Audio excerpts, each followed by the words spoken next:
If there was ever a pair of soccer siblings destined for success, it's Alex and Isabella Baltov. Their dad is Roddy Baltov, a former professional player in the United States and Europe, who has coached the game in this country for nearly 3 decades. It's basically been pretty much since I could walk. My dad, you know him, he's a soccer coach, very enthusiastic about it. So I've just been playing for my whole life basically. It's just built into my blood, really. Ever since I could walk, there was a soccer ball around me, so because of him, I'm not complaining about it. Obviously, I love it. I love it a lot. It's a really, really good thing to be able to grow up with him. He's always told me that you reap what you sow, so everything you put in, you get out of it the exact same thing you put in. So he's really imprinted a lot of hard work onto me whenever I've been growing up. So yeah, I think he's the reason why I've become the person that I am today. I think I'm the player today because of him. So I don't think if he wasn't my dad or my coach, I would not be here today. They have excelled at Caddo Magnet in Shreveport, where this past season both were voted All-State selections in Division II, and Alex was voted to the best 11 by the Louisiana soccer coaches. Freshman, sophomore, junior year, we were always really strong, so I had a lot of freedom to be able to play with a lot of players, or a lot of other good players. And then senior year, we were a little bit weaker, so I had to take on a bigger role. So I think I made the All-State team my junior year as well, but then senior year I took on a larger role, which really helped kind of showcase myself in the state. I'm definitely more of an offensive player, so I score a bunch of my specialty is scoring and running, making runs off the ball and 1v1s. So I'm not really a defensive player, but I can still play defense, but not as well as offense, which is also another trait for my dad. She's really a game changer for me on my 2008 girls team that I coached that just won our 3rd state championship in a row for LSA. So she scored 2 goals in the semifinal, 2 goals in the final.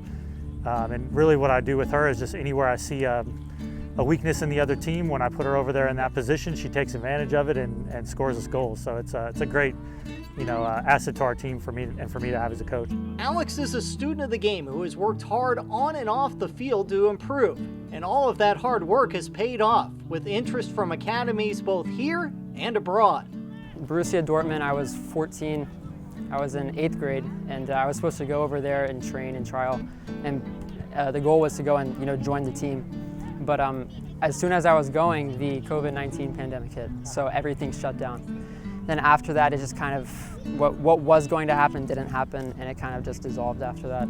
Nashville SC, they saw me play a couple times, had a lot of interest. They'd always bring me in. They just didn't offer me a roster spot since they didn't see a professional pathway. But they told me that I always belonged in the system there. And then same with Sporting Kansas City.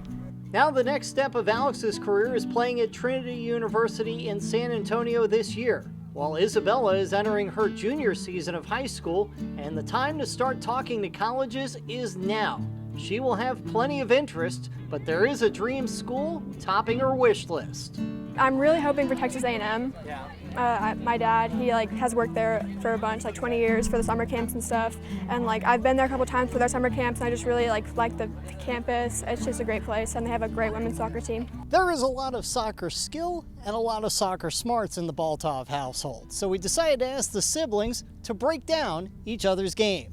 She's just good at everything. I mean, I don't know. There's no other way to say it. I mean, she's always been a player to which her team, they can rely on her to do anything.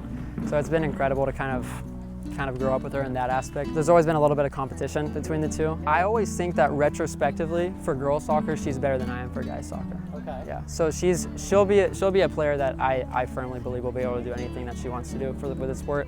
She has a big influence on the outcome of games. So whenever she needs to step up, she'll always step up. She'll always get in not 1 goal, 2 goals, 3 goals, 4 goals, however many she needs to in order to win. He's a really entertaining player. He's also he's really good 1v1s, and it's fun to watch him go around people and make them look kind of silly. So. When I think of Alex, I think of soccer IQ and intelligence. He's not the biggest, he hasn't always been the biggest player, but he plays bigger than his size. He's very physical and quick, but the thing with Alex is he sees the last pass, which is kind of something that a lot of players struggle to do. In the GCPL, he's playing left back, which has been a great asset for that. I think and a good experience for him when he's not in the midfield to kind of round out his game. So just a very talented player. Same thing, work ethic is just off the charts in terms of spending extra time, and it shows on the field. Both would obviously love to play professionally, but are focused on life after soccer. Alex in finance and Isabella in medicine. Their soccer journey started soon after they were born. Their life's journey has only just begun. In Shreveport, I'm Paul Boron.